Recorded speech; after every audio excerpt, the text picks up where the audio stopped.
2025တော့နဲ့2026ကိုရှင်းကြည့်လိုက်ကွာ2029ဆိုရင်ဘယ်လောက်ထိကျန်မလဲတော့မပြောတတ်ဘူးเนาะခံမှန်းကြည့်လို့တော့မရအောင်ဒီမှာ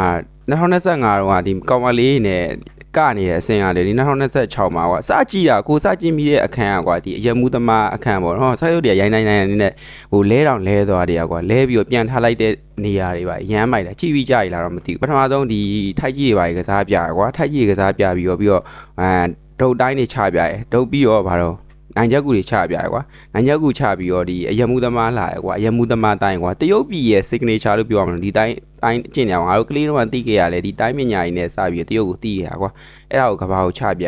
ပြီးတော့ကျတော့နောက်ဆုံးကကျတော့စက်ယုံမလားစက်ယုံလားတော့မပြောတတ်ဘူးကွာသူပုံစံကဘယ်လိုစင်ထားတော့မပြောတတ်ဘူးအမှဒါ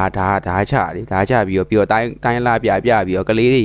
နှုတ်ဆက်လိုက်တာကလေးတွေကိုပြန်ပြီးတော့နှုတ်ဆက်တာလေတကယ်ကိုလူတယောက်ကသူ့ရဲ့ခံစားချက်ရှိနေတဲ့လူတယောက်အတိုင်းပဲမသိရင်ကွာလူကဒီ